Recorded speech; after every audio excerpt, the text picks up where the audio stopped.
Well, yeah, you always have the songs where you're thinking like, God, do we have to play that still? But um, once you play it and you see how the crowd reacts to it, and it's different for us and them because for us, we're doing it every night, and for them, maybe they haven't heard, they obviously they've heard it a lot, but they probably haven't heard it for a month or two or whatever.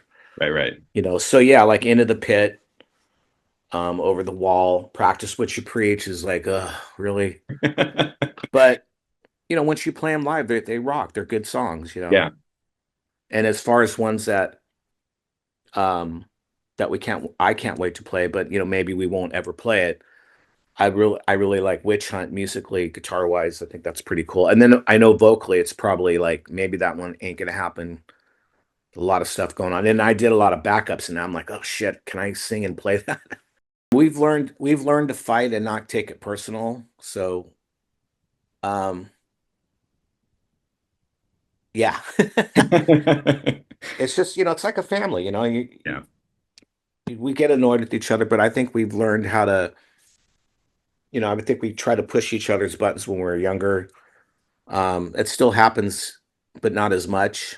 Yeah. We know that we're. I don't like to use the word we're at the end of what we're doing, but we're not. We're not at the beginning. We're not at the middle. We're not at the ninth inning yet, but we're having fun now with it. Now we're like, okay, we're like, we made it. We've made it to this part of what we do, and now we're enjoying it and just looking back, going, cool, man, this is awesome. And I don't want to rely on our old stuff, Yeah. to only play that and then put out a record with one good song and the other ones are kind of fillers. There's a lot of my favorite bands that, have songs like that Yeah. where I wish, why can't they sound like their first four or five records? So for me, I'm just super picky on what I jam on and what I pick out. And I think the rest of us are too. So